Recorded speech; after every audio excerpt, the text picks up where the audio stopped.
असलामुअलैकुम वीरो, की हाल चाल है वीरो। हर मनुख के मन विच कदी ना कदी ये सवाल जरूर आया होएगा कि मरण तो बाद आखिर उहदे नाल की होएगा।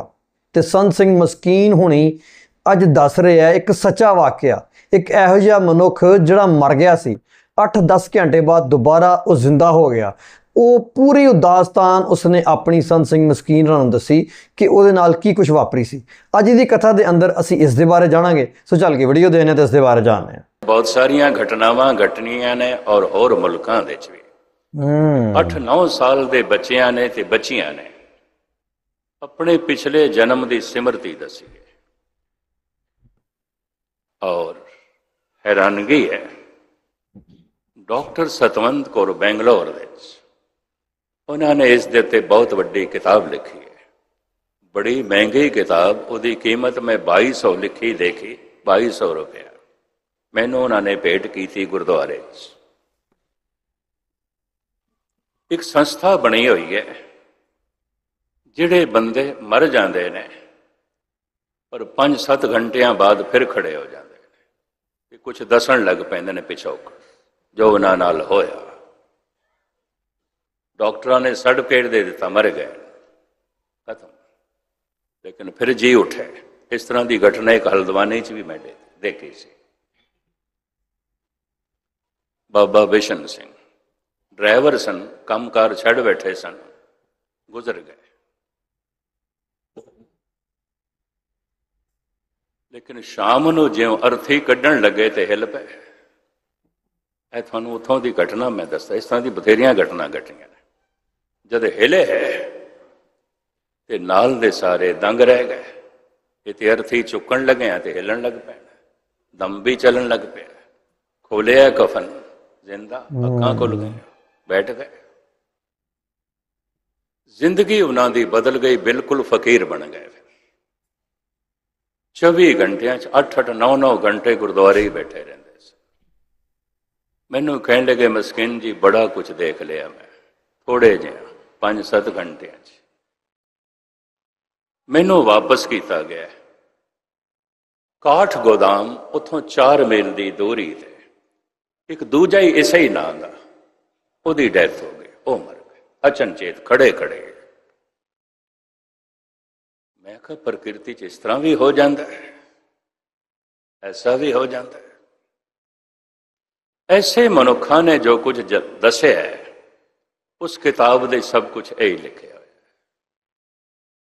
उन्होंने संग्रह किया है। इस संस्था को एड अमेरिका तो मिलती है। उतों के साइंटिस्ट जानना चाहते हैं ये कितनी सच्चाई है और एक ही है, ये वास्तविक की है। गालबन 15-16 साल बहुत वड्डी घटना घटी कानपुर दे। और ये चूंकि पेपरां च आ गई लगातार, किसी डॉक्टर ने लखनऊ दे अपनी पत्नी नूं जहर का टीका दे के मार दिता। एक घटना बक्से च बंद करके गंगा सुटन की कोशिश की थी, ट्रेन दे राही बक्सा जिहड़ा सी वो किधरे किनारे ते पिया रह गया, नहीं जमुना दे गहरे पानी च गया, गंगा दे। ट्रेन उपरों लंघी, खैर चंगा रोला रप्पा पिया। मुजरिम निर्दोष, कोई सबूत नहीं, कुछ नहीं। कोई 11 साल बाद एक 8 साल की बच्ची कहन लगी, नाल कानपुर के एक पिंड उसका जन्म होया, जो अखबारों च बड़ा रौला पिया। मैं डॉक्टर की पत्नी हाँ, मैनू जहर का टीका दे के मारिया।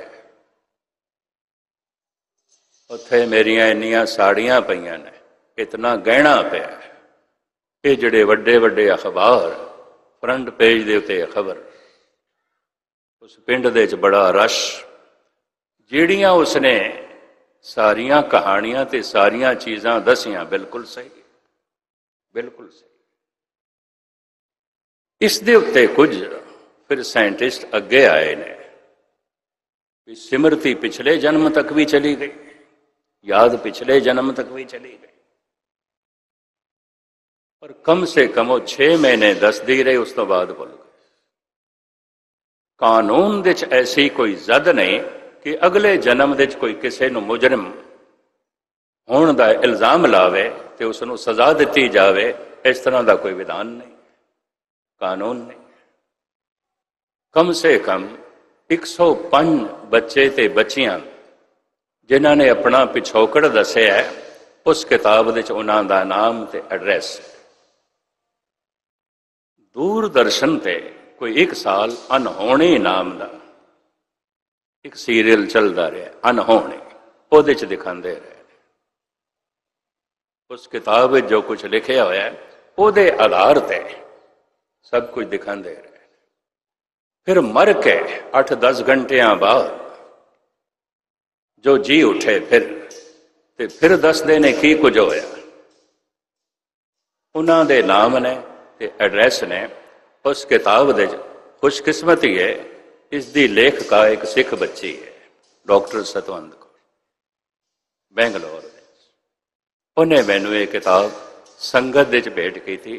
कहने कि ज्ञानी जी ये तो बहुत वड्डा विज्ञान है, ये तो रब की बहुत वड्डी लीला है, सिमरती का कोई आभार अंदाजा नहीं ला सकता। मनुख की जिहड़ी सिमरती है असी मनते हाँ अनंत है, अनंत है, अनंत जन्मां दियां अंदर सिमरतियां पईयां ने।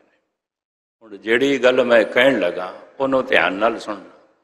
सिमरती दे च दुख भी पिया है, सुख भी पिया है। उस सिमरती दे च परिवार दियां यादां ने, परिवार दे विछोड़े दियां यादां। उस सिमरती दे च धन दे मिलण दियां यादां ने ते धन दे जाण दियां यादां ने, दुख सुख दियां यादां। मिली सी प्रभता बड़ा सुख मिलिया तो अंदर सिमरती दा अंग बन गई।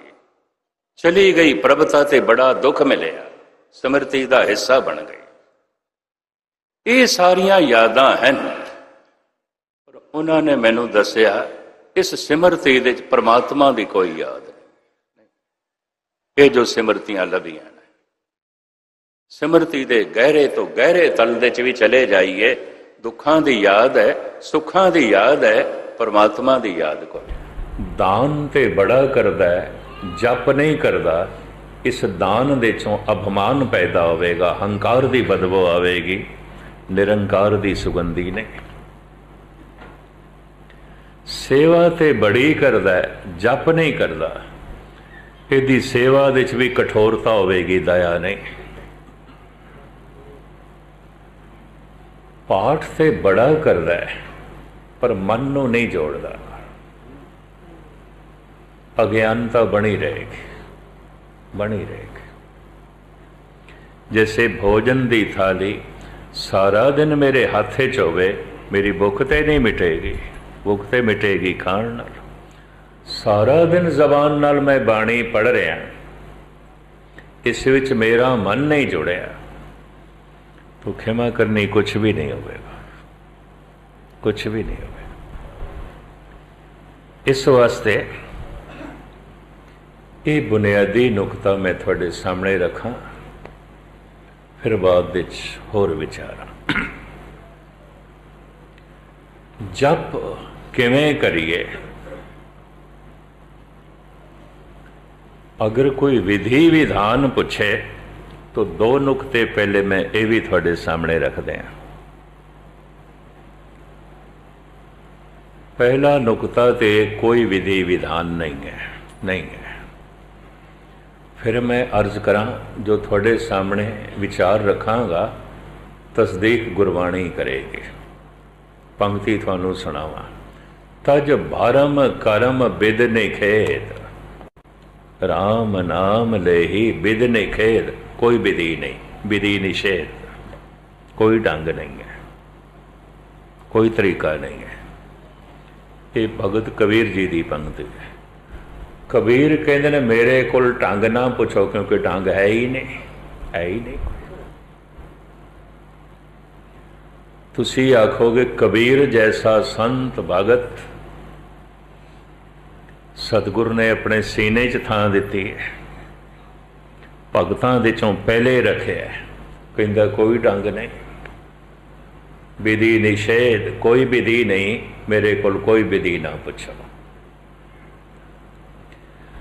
दरअसल नुकता मैं थोड़े सामने रखा, 36 प्रकार दे भोजन का परोसिया होया थाल किसी दे अगों रख दईए ते अगला ये आखे ढंग दसो खाण दा, किवें खाईए, तो एक गल स्पष्ट हो गई, इनू भुख नहीं लगी, भुख नहीं लगी।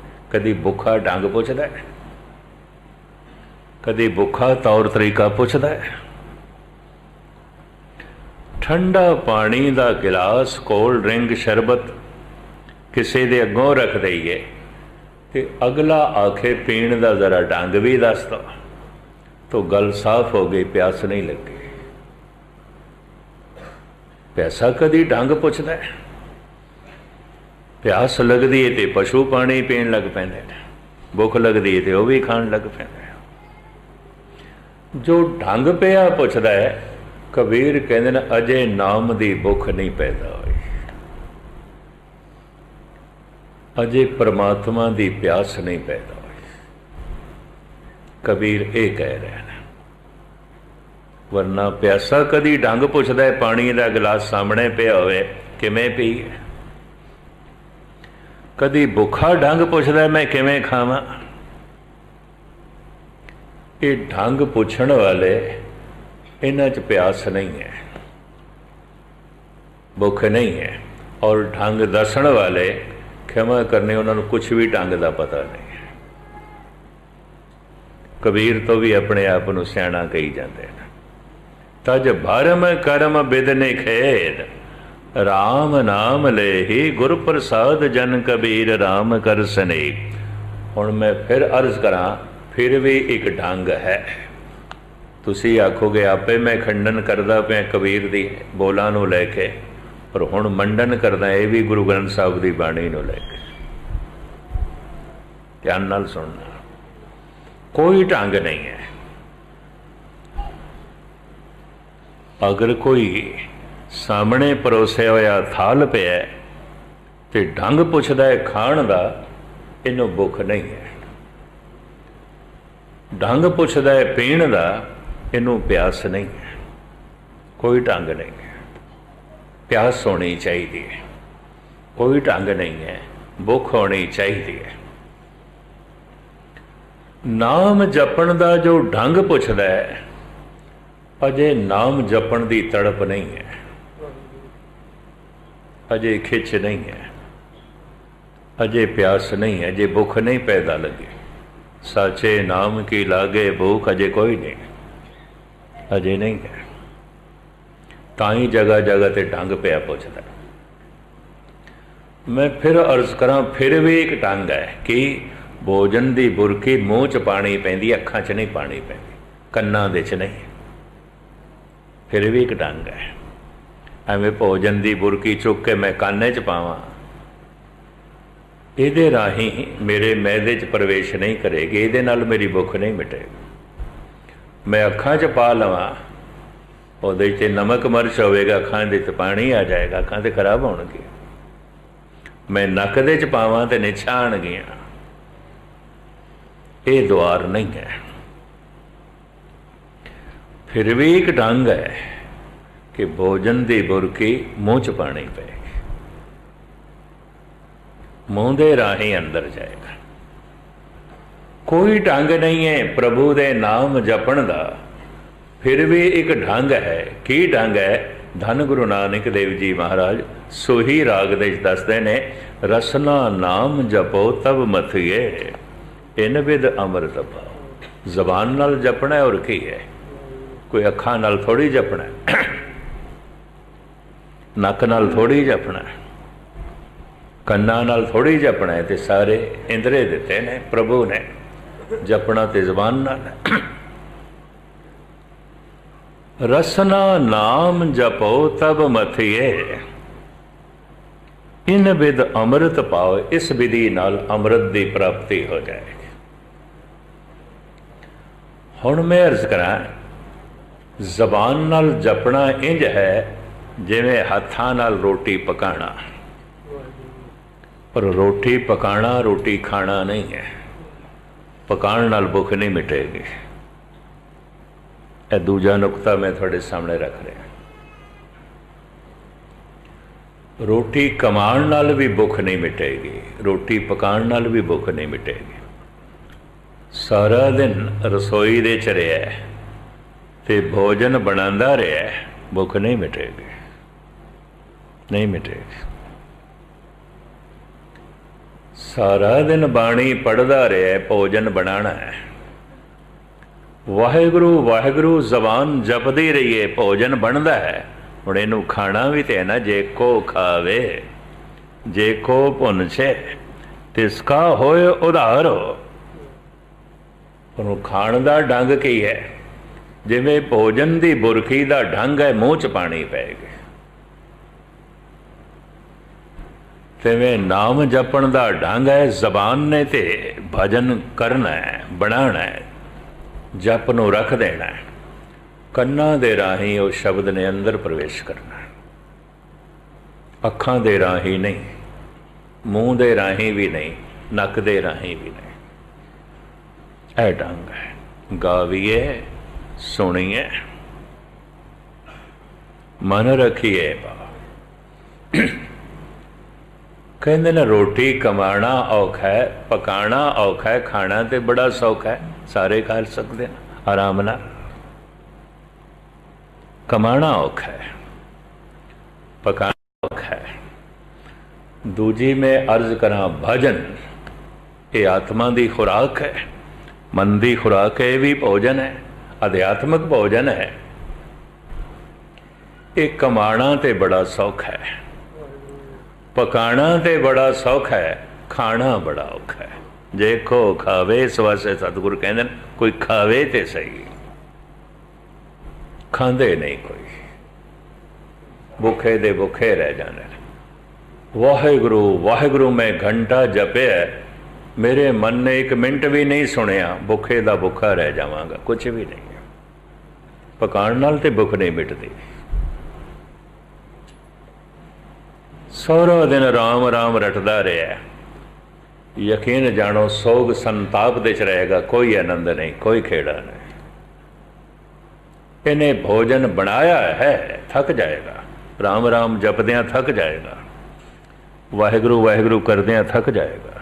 ਇਹ ਵੀ ਮੈਂ ਔਰ ਥੱਕੇ ਹੋਏ ਮੈਂ ਦੇਖਦਾ, ਟੁੱਟੇ ਹੋਏ ਮੈਂ ਦੇਖਦਾ, ਥੱਕ ਗਏ।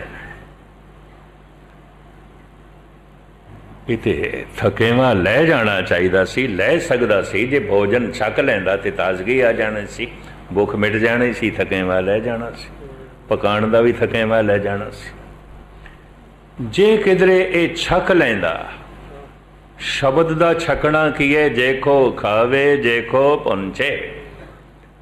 ਜ਼ਬਾਨ ਨੇ ਭੋਜਨ ਬਣਾਇਆ ਹੈ, ਵਾਹਿਗੁਰੂ ਵਾਹਿਗੁਰੂ, ਇਹ ਭੋਜਨ ਤੇ ਬਣ ਗਿਆ, ਇਹਦਾ ਛਕਣਾ ਹੀ ਔਖਾ ਹੈ।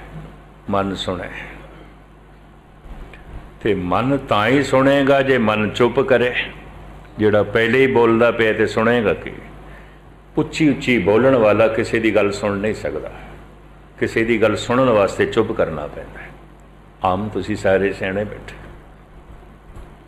ਕਿਸੇ ਨੂੰ ਸੁਣਨਾ ਹੈ ਤਾਂ ਚੁੱਪ ਕਰਨਾ ਪਏਗਾ।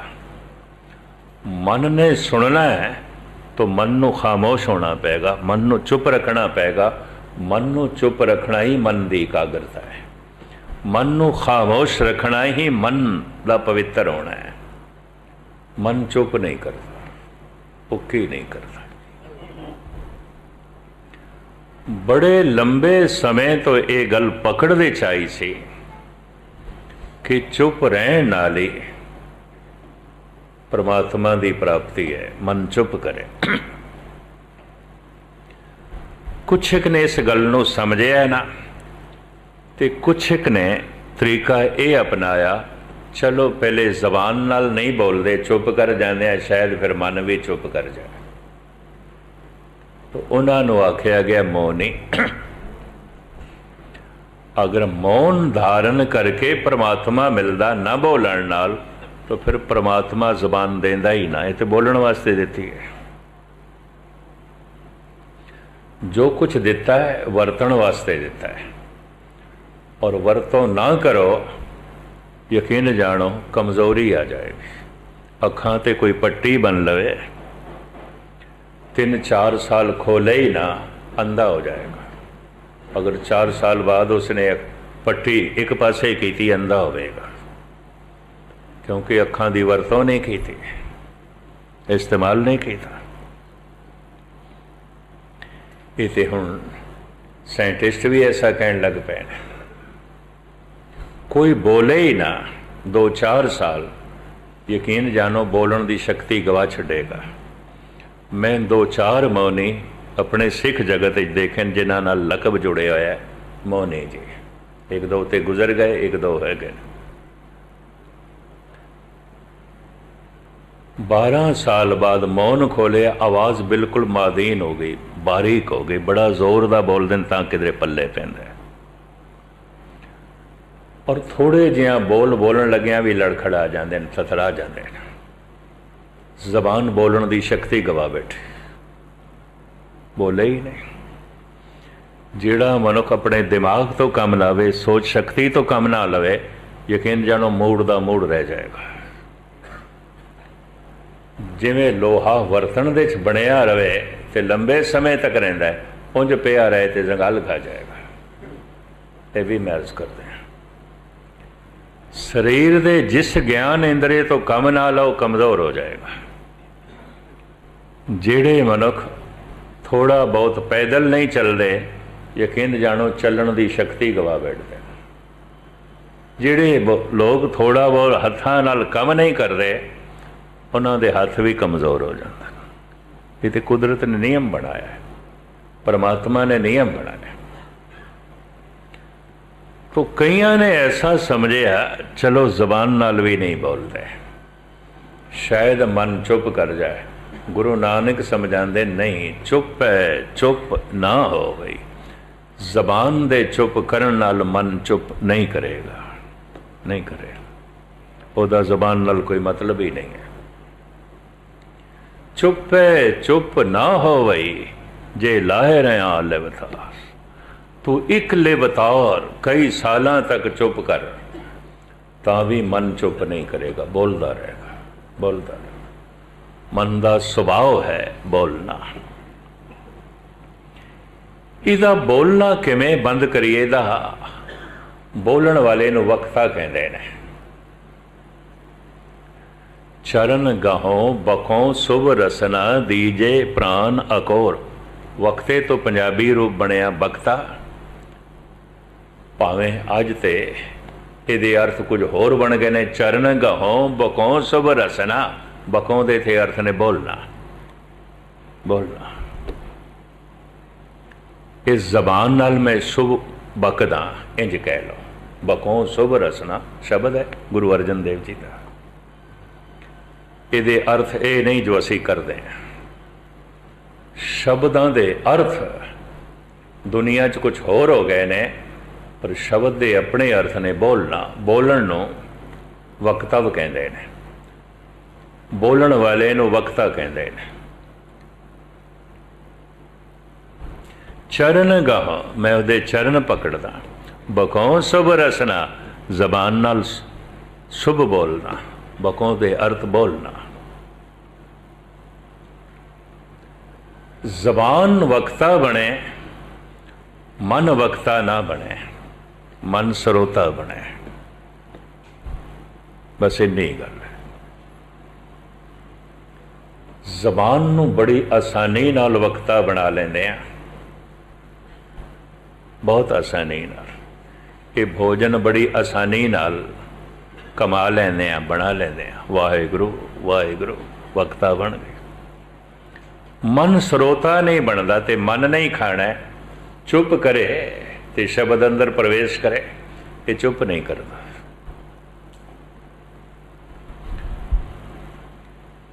मैं एक शहर दे एक सज्जन ने अरदास कराई, किधरे 2-4 महीने उसने पाठ किए, उन्होंने 5000 सुखमनी साहब की अरदास कराई, भोग पवाया। अरदास कर मेरे को किसी ने पूछा, बड़ा महान मनुख है, 5000 पाठ सुखमनी साहब दे कर चुके है। मैं कि चेहरे देते छाप तो एक पंक्ति की भी कोई नहीं, एक पंक्ति की भी कोई नहीं। की होया 5000 की? ये रोटी बनांदा ते रहा, रोटियां दे ढेर लाए ने, इसने खाधी कोई नहीं, इसने नहीं खाधी। मैं फिर अर्ज करा, बाहर दी दुनिया दे रोटी कमाना औखा है, रोटी पकाना औखा है, खाना सौखा है। धर्म की दुनिया दे भोजन खाना ही बड़ा औखा है। जे को खावे, इस वास्ते सतगुरु कहते कोई खावे कोई छके, सिर्फ छके ही ना, हजम भी करे, क्योंकि है भी ग़िज़ा है। जिस दिन अंदर शब्द प्रवेश कर गया ना, मन की दुनिया बदल जाएगी, घबराहट भी होगी, कुछ भय भी जागेगा। एक ही हो गया ऐना प्रकाश, इको ही दफा शब्द चोट करे, इको ही दफा सुने मन, एक दफा जे एक गुर की सिख सुने, एक दफा। इदा मतलब मैं 100 दफा वाहिगुरु वाहिगुरु आखे है, मन एक दफा भी पूरी एकाग्रता नल नहीं सुनता, क्योंकि एक दफा सुना है। 1000 दफा इस वास्ते बोलना है वाहिगुरु वाहिगुरु, किधरे मन एक दफा सुन ले, जे एक गुर की सिख सुने। 5000 सुखमनी साहब दे पाठ कर लेंदे आ, मन ते नहीं सुनता, नहीं सुनता। सुनन लगे मन पहले चुप करे, और ये सारी तैयारी अमृत वेले उठ के जप दी यही है। ये भी मैं अर्ज कर देना, ये सत्संग करना, ये कथा कीर्तन सुनना ते करना, ये सब जप दी तैयारी है। कई सज्जन ते सारी जिंदगी तैयारी ची अपना समा गवा बैठते हैं। भाई गुरदास सोना बारे कहते ने, पूछत है पथक ते मार्ग ना धरे पग, प्रीतम के देश कैसे बातन से जाइए। ये हुण गल्लां नाल किवें पहुंचे, किवें पहुंचे? तुसी आखोगे एक दफा दे सुनन नाल खेड बन जाती, हाँ एक दफा दे सुनो, सारी दुनिया बदल जाती। लखां दफा बोलन नाल। Hello hello hello hello hello ਵੀਰੋ, जिस तरह के ਅੱਜ ਦੀ ਕਥਾ ਦੇ ਅੰਦਰ ਅਸੀਂ ਦੇਖਿਆ ਕਿ ਮਰਨ ਤੋਂ ਬਾਅਦ ਮਨੁੱਖ ਦੇ ਨਾਲ ਕੀ ਵਾਪਰਦੀ ਹੈ, ਇਹ ਸਵਾਲ ਹਰ ਕਿਸੇ ਦੇ ਮਨ ਵਿੱਚ ਕਦੀ ਨਾ ਕਦੀ ਜ਼ਰੂਰ ਆਇਆ ਹੋਏਗਾ। ਇਹ ਉਹਨੂੰ ਕਦੀ ਨਾ ਕਦੀ ਜ਼ਰੂਰ ਚਿੰਤਾ ਲੱਗੀ ਹੋਏਗੀ। ਤੇ ਸੰਤ ਸਿੰਘ ਮਸਕੀਨ ਰਾਂ ਨੇ ਇੱਕ ਉਸ ਬੰਦੇ ਦੀ ਅੱਜ ਕਥਾ ਦੱਸੀ ਹੈ ਕਿ ਜਿਹੜਾ ਬੰਦਾ ਮਰ ਗਿਆ ਸੀ, 5-7 ਘੰਟੇ ਬਾਅਦ ਆਇਆ ਤੇ ਉਹਨੇ ਦੱਸਿਆ ਕਿ ਉਹਦੇ ਨਾਲ ਕੀ ਕੁਝ ਵਾਪਰੀ ਹੈ। ਤੇ ਵੀਰੋ ਦੇਖੋ, ਉਹਦੀ ਫਿਰ ਕਾਇਆ ਹੀ ਪਲਟ ਗਈ। ਗੁਰਦੁਆਰੇ ਵਿੱਚ ਅੱਲਾ ਰੱਬੁਲ ਇੱਜ਼ਤ ਦੀ ਜ਼ਾਤ ਦੇ ਨਾਲ ਉਹ ਜੁੜ ਗਿਆ। ਫਿਰ ਦੁਨੀਆਦਾਰੀ ਦੇ ਕੰਮ, ਦੁਨੀਆਦਾਰੀ ਦੀਆਂ ਮਸਰੂਫੀਆਤ, ਦੁਨੀਆ ਦੀਆਂ ਰੌਣਕਾਂ ਵੀਰੋ ਉਹਦੇ ਵਾਸਤੇ ਖਤਮ ਹੋ ਗਈਆਂ, ਕਿਉਂਕਿ ਉਹਨੂੰ ਅਸਲ ਜ਼ਿੰਦਗੀ ਦੇ ਮਕਸਦ ਦਾ ਪਤਾ ਚੱਲ ਗਿਆ। ਤੇ ਅਸਲ ਜ਼ਿੰਦਗੀ ਦਾ ਮਕਸਦ ਕੀ ਹੈ? ਅਸਲ ਜ਼ਿੰਦਗੀ ਦਾ ਮਕਸਦ ਹੈ ਅੱਲਾ ਰੱਬੁਲ ਇੱਜ਼ਤ ਦੀ ਇਬਾਦਤ ਕਰਨਾ। ਅੱਲਾ ਰੱਬੁਲ ਇੱਜ਼ਤ ਦੀ ਜ਼ਾਤ ਨੇ ਜਿਹੜਾ ਸਾਨੂੰ ਮਾਰਗ ਤਰੀਕਾ ਦੱਸਿਆ ਹੈ, ਉਸ 'ਤੇ ਚੱਲਣਾ, ਉਸ ਦੀ ਬੰਦਗੀ ਕਰਨਾ। ਇਹ ਹੀ ਵੀਰੋ ਜ਼ਿੰਦਗੀ ਦਾ ਅਸਲ ਮਕਸਦ ਹੈ। ਲੇਕਿਨ ਅਸੀਂ ਲੋਕਾਂ ਨੇ ਜ਼ਿੰਦਗੀ ਦਾ ਮਕਸਦ ਭੁਲਾ ਦਿੱਤਾ। ਅਸੀਂ ਆਣ ਕੇ ਦੁਨੀਆਦਾਰੀ ਦੇ ਅੰਦਰ ਖੋ ਗਏ ਹਾਂ। ਦੁਨੀਆ ਦੇ ਰੁਪਇਆ ਦੌਲਤ ਕਮਾਉਣ ਵਾਸਤੇ ਅਸੀਂ ਜਾਇਜ਼ ਨਜਾਇਜ਼ ਭੁੱਲ ਗਏ ਹਾਂ। ਇਹ ਨਹੀਂ ਦੇਖਦੇ ਜਾਇਜ਼ ਕੀ ਹੈ, ਨਜਾਇਜ਼ ਕੀ ਹੈ। ਬਸ ਸਾਡੇ ਕੋਲ ਦੌਲਤ ਹੋਣੀ ਚਾਹੀਦੀ, ਪੈਸਾ ਹੋਣਾ ਚਾਹੀਦਾ। ਚਾਹੇ ਕਿਸੇ ਨੂੰ ਅਸੀਂ ਲੁੱਟ ਲਈਏ, ਚਾਹੇ ਕਿਸੇ ਨੂੰ ਮਾਰ ਦਈਏ, ਚਾਹੇ ਕਿਸੇ ਨੂੰ ਕਿੰਨੀ ਮਰਜ਼ੀ ਤਕਲੀਫ ਦੇ ਦਈਏ, ਚਾਹੇ ਜਿੱਡਾ ਮਰਜ਼ੀ ਝੂਠ ਬੋਲ ਲਈਏ। ਵੀਰੋ ਇਹ ਦੁਨੀਆ ਇੱਕ ਇਮਤਿਹਾਨ ਦੀ ਜਗ੍ਹਾ ਹੈ। ਮਰਨ ਤੋਂ ਬਾਅਦ ਤੁਹਾਡਾ ਇਮਤਿਹਾਨ ਹੋਣਾ ਵਾ, ਤੁਹਾਡੇ ਕੋਲ ਪੁੱਛ ਗਿੱਛ ਹੋਣੀ ਹੈ। ਇਸ ਕਰਕੇ ਦੁਨੀਆ ਦੀ ਜ਼ਿੰਦਗੀ 'ਤੇ ਇਹ ਕਰਮ ਕਰ ਲਓ, ਦੁਨੀਆ 'ਤੇ ਜ਼ਿੰਦਗੀ 'ਤੇ ਆਪਣੇ ਆਪ ਨੂੰ ਬਚਾ ਲਓ, ਤਾਂ ਕਿ ਅੱਗੇ ਆਉਣ ਵਾਲੀ ਜ਼ਿੰਦਗੀ ਤੁਹਾਡੇ ਵਾਸਤੇ ਸੁਖੀ ਹੋ ਜਾਏ, ਅੱਗੇ ਆਉਣ ਵਾਲੀ ਜ਼ਿੰਦਗੀ ਦੇ ਵਿੱਚ ਤੁਸੀਂ ਕਾਮਯਾਬ ਹੋ ਜਾਓ। ਵੀਰੋ ਤੁਹਾਨੂੰ ਕਿਸ ਤਰ੍ਹਾਂ ਲੱਗੀ ਅੱਜ ਦੀ ਕਥਾ? ਕਮੈਂਟ ਕਰਕੇ ਆਪਣੀ ਕੀਮਤੀ ਰਾਏ ਦਾ ਹੱਲ ਲਾਜ਼ਮੀ ਕਰਨਾ। ਆਪਣਾ ਸਾਰਾ ਖਿਆਲ ਰੱਖਣਾ, ਦੁਆਵਾਂ ਯਾਦ ਰੱਖਣਾ। ਅੱਲਾ ਹਾਫਿਜ਼।